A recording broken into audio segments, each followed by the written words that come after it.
ঈশ্বরের সাথে কথা বলি আমি। তোদের সমস্যার কথা আমি তাকে জানাই, তারপর উনি যা বলেন আমি সে কথাই তোদের বলি।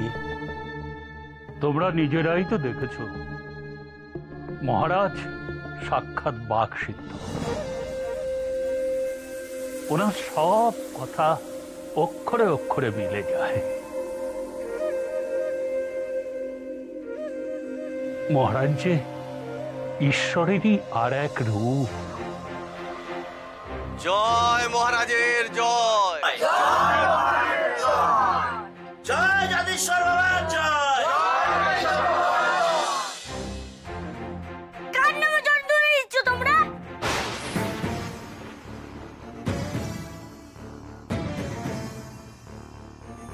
ভণ্ড, মিথ্যুক, লোভী।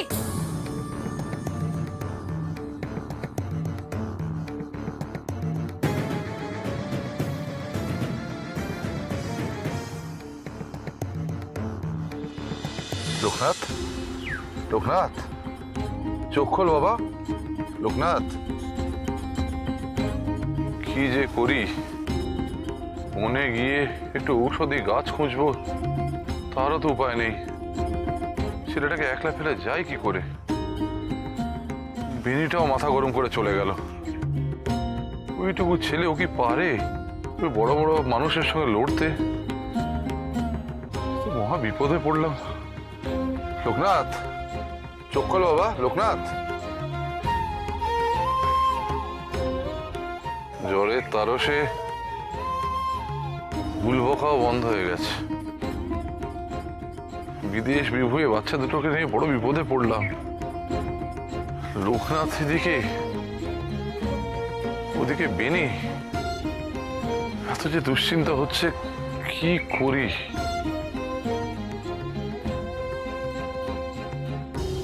আবার তুই এসেছিস?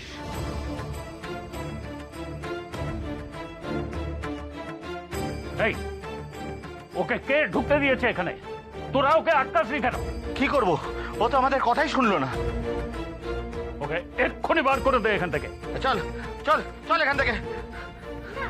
আমি এখান থেকে যাবো না। আর তোমরা এই মহারাজের কথা শুনো না, এই মিথ্যা কথা বলে। এসব কি বলছে ছেলেটা? মহারাজের নামে এমন নিন্দা করছে কেন? মিছে কথা, মিছে কথা, সব মিছে কথা বলছো ওই বলো।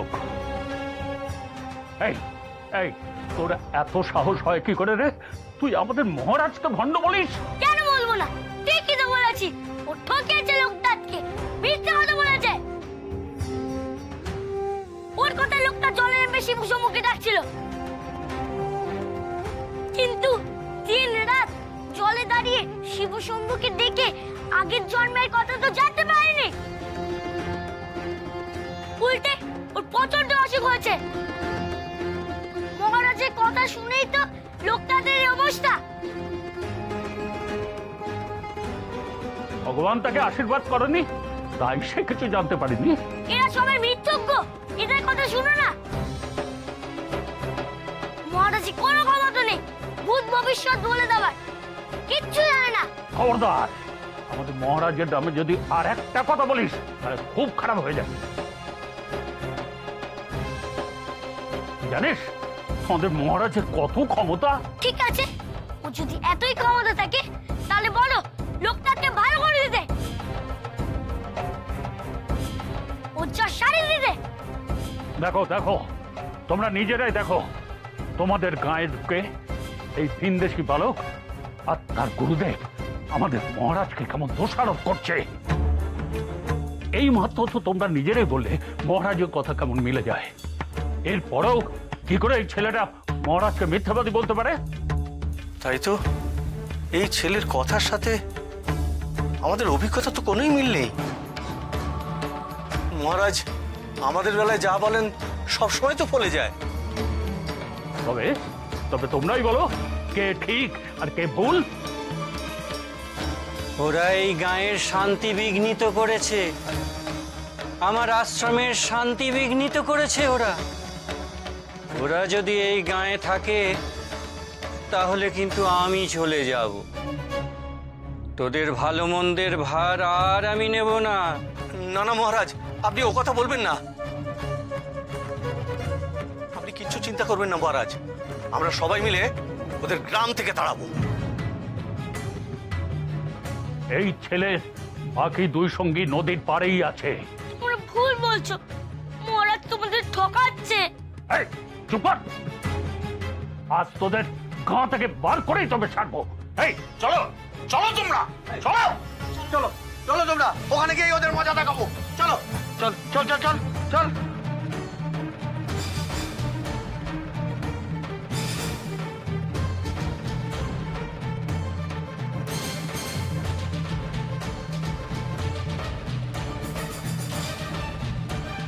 বম শঙ্কর, বম শঙ্কর, আমাকে ফুল দিয়েছিলি না? দেখ লোকনাথ, এবার আমি কেমন তোর জন্যে কাঁটা সাজিয়ে রাখি। বম শঙ্কর, বম শঙ্কর। ওই তো ওখানে রয়েছে ওরা।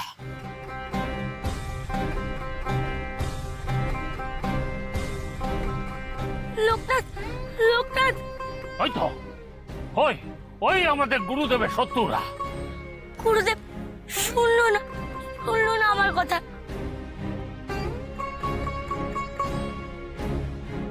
খুব চালাক মনে করেন না? আমাদের মহারাজের নামে নিন্দে করতে এই ভক্তকে পাঠিয়েছেন। ভেবেছেন মহারাজের মান সম্মান সব ধুলোয় মিশিয়ে দেবেন না? এসব কি বলছেন আপনারা? ঠিকই তো বলছেন বাবাজি, আপনার এই শিষ্য আশ্রমে গিয়ে বলে এসেছেন আমাদের মহারাজ নাকি ভণ্ড, তিনি নাকি মিথ্যে কথা বলেন। আপনি ওকে দিয়ে মহারাজকে অপমান করাচ্ছেন। লোকনাথ, লোকনাথ, একবার চোখ করে তাকা ভাই।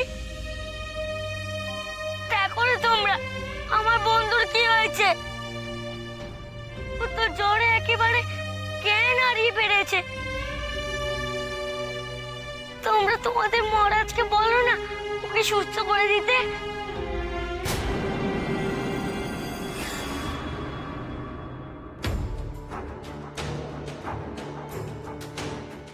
তুমি আমার বিরুদ্ধে গ্রামবাসীদের ভুল বোঝাচ্ছ কেন?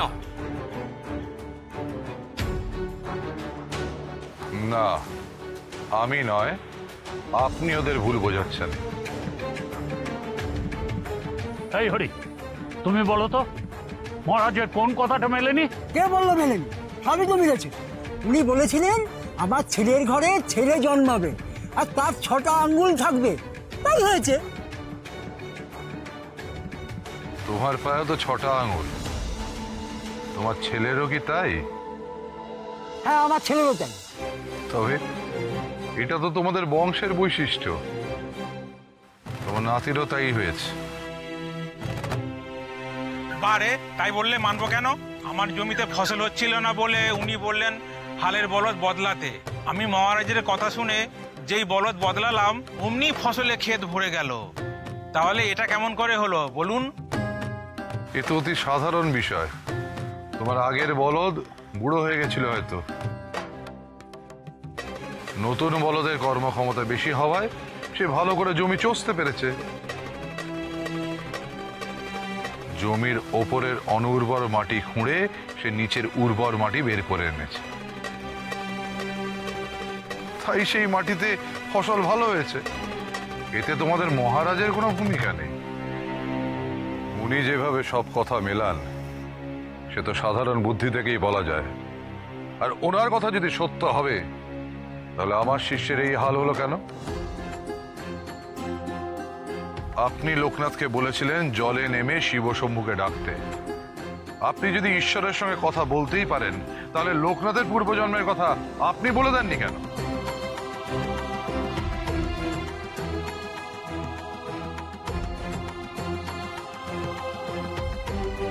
এ তো মহা বিপদ হলো দেখছি। এই গুরুদেব আর দুটো বাচ্চা চেলা মিলে আমার ব্যবসা একেবারে লাটে তুলবে। সত্যিই তো মহারাজ, ওকে আপনি ওর পূর্বজন্মের কথা কেন বলে দেননি?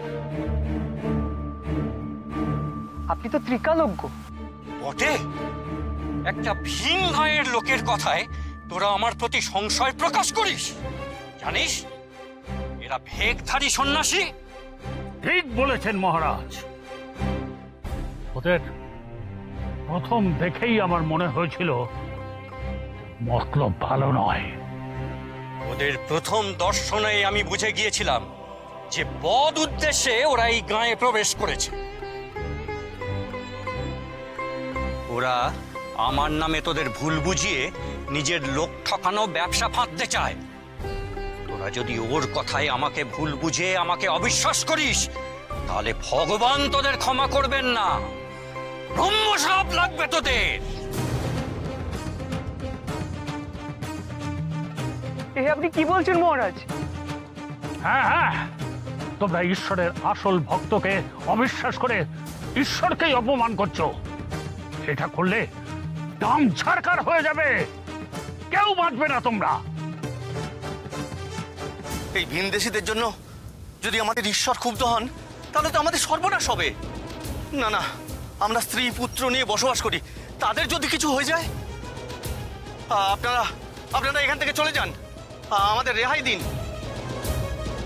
হ্যাঁ, আমরা গ্রামে কোনো অশান্তি চাই না। আমাদের মহারাজ যা বলে তাই ফলে যায়, আমরা ওনার কথাই মেনে চলবো। গায়ের মানুষের ক্ষতি আমরা কিছুতেই সইব না। এই মুহূর্তে আপনারা এই গ্রাম ছেড়ে চলে যান। বেশ, আপনারা যখন আমার কথা বিশ্বাস করছেন না, তখন আমরা চলেই যাব। কিন্তু এই অসুস্থ বালককে নিয়ে আমরা এখন কোথায় যাব? দয়া করে রাতটুকু আপনারা কেউ আশ্রয় দিন। কাল না হয় আমরা এখান থেকে চলে যাব। যে এদের এখানে আশ্রয় দেবে, তার ঘর বাড়ি আজ রাতেই জ্বলে পুড়ে যাবে। না না, আমরা আপনাদের আশ্রয় দিয়ে পুড়ে মরতে চাই না। আপনারা যেখান থেকে এসেছেন সেখানেই চলে যান। এই চলো চলো চলো সবাই, এখানে এদের সংস্পর্শে থাকাও নিরাপদ নয়।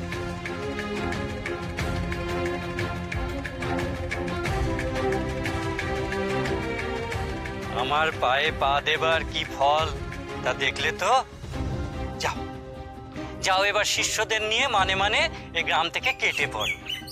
বম শঙ্কর, বম শঙ্কর।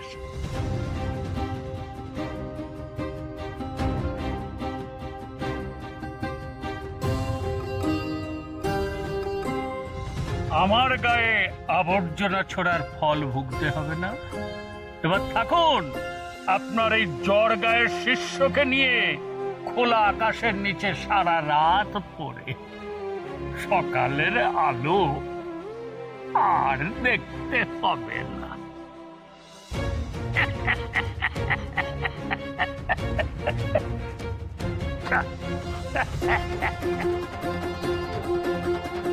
চল না গুরুদেব, আমরা আবার কালীঘাটে ফিরে যাই। সেখানে তো সবাই আছে, লোকটাতে চিকিৎসা হবে। এখানে তো আমাদের কেউ থাকতে দেবে না। কালীঘাটে ফিরে যাবি? বেরিয়ে আবার পিছিয়ে পড়বো? এটা কি ঠিক হবে? আর যদি যেতেও চাই, বিকেলের আগে তো নৌকো নেই। লোকনাথকে নিয়ে কি করি বলতো এখন? এই অবস্থায় ছেলেটাকে কোথায় নিয়ে যায়, কোথায় আশ্রয় পাবো? ফেলে রাখাটাও তো ঠিক হচ্ছে না। তোমরা যদি চাও তবে আমার কুটিরে যেতে পারো।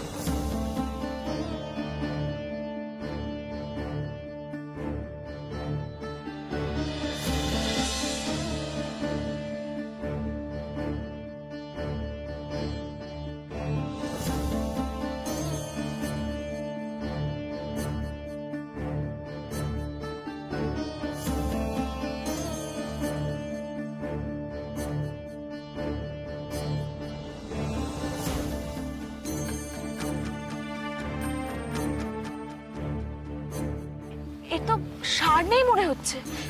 কি হয়েছে? সর্বনাশ, এর গা তো জ্বরে পুড়ে যাচ্ছে। এভাবে মাটিতে ফেলে রাখলে তো জ্বর আরো বাড়বে। তুমি একে আমার কুটিরে নিয়ে চলো। কিন্তু মা, তুমি যদি আমাদেরকে তোমার কুটিরে নিয়ে যাও, তাহলে ওই মহারাজ তো রাত্রে তোমার কুটির জ্বালিয়ে দেবে।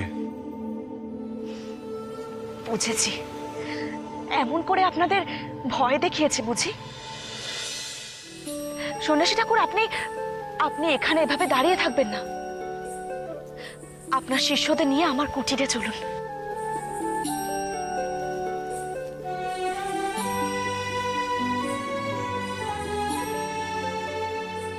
তুমি কে মা সেটা জানি না, তবে তুমি আজ যে উপকার করলে সেই ঋণ সারা জীবনও শোধ করতে পারবো না মা।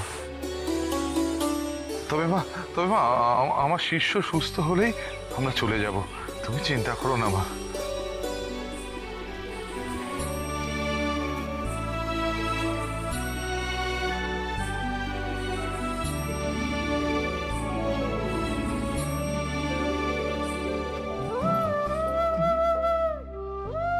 কই রে সুবলা, ও একটু মাটি আনতে এত দেরি করলে চলে?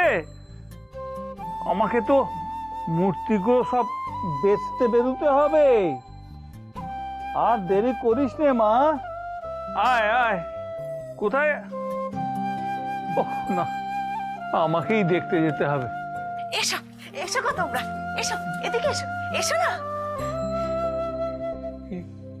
এনারা সব কারা? চেহারা দেখে বুঝতে পারছো না বাবা? এনারা সন্ন্যাসী মানুষ। তোমার চোখে কি ছানি পড়েছে? উফ, এত কথা না বলে একটু চাটাইতে পাতো দেখিনি, এই অসুস্থ বালককে যে শোয়াতে হবে। এসো এসো, এদিকে এসো, এদিকে এসো।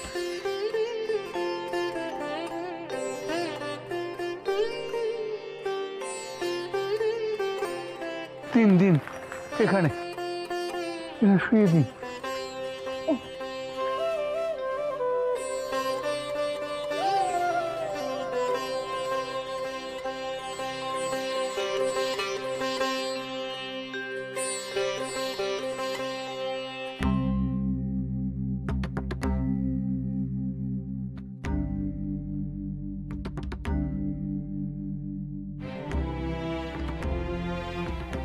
কি হলো বাবা, তোমাকে এরকম দেখাচ্ছে কেন? এর নাম কি? লোকনাথ। সত্যি এর নাম লোকনাথ? এমন কথা বলছেন কেন? আমরা অকারণে আপনাকে মিথ্যা বলতে যাব কেন?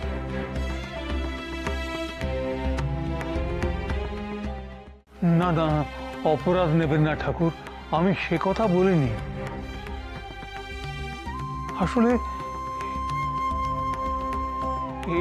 এ মুখ ভারী চেনা চেনা লাগছে। কিন্তু আমরা তো এই গায়ে প্রথমবার এসেছি, আগে তো কখনো। কিন্তু আমি এই বালকের মুখ আগে যেন কোথাও দেখেছি।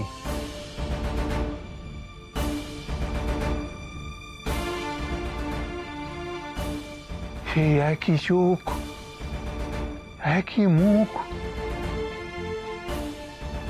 একই রকম ভুরু, একই রকম মুখের আদল। তাহলে ওকে অন্য কোনো গ্রামে দেখেছি। আচ্ছা, একটু ভেবে বলুন তো, কোন গায়ে দেখেছেন? কোন গায়ে? না, সে মনে নেই, তবে আমি তো গায়ে গায়ে ঘুরে মাটির পুতুল বেচি। হয়তো আপনার এই শিষ্যের গায়ে কখনো গিয়ে পড়েছি। তুমি আমাদের গায়ে গেছিলে কবে গো? বলো তো, আমাদের গায়ের নাম কি? বয়স হয়েছে সন্ন্যাসী ঠাকুর, এত কি আর মনে থাকে? তবে এই মুখটি আমার বড় চেনা চেনা ঠেকছে।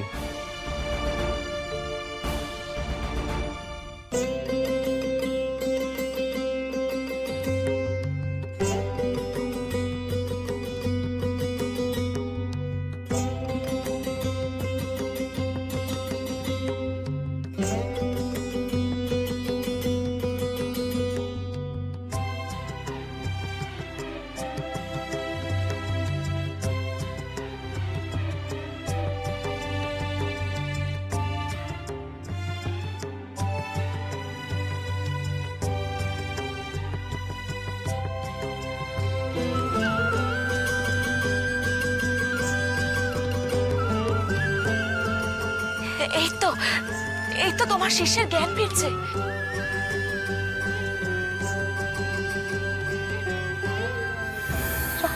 শিব শম্ভু। লোকনাথ, ও লোকনাথ,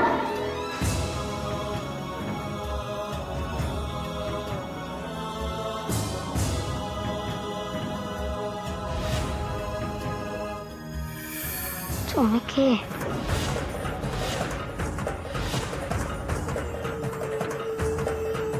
কে?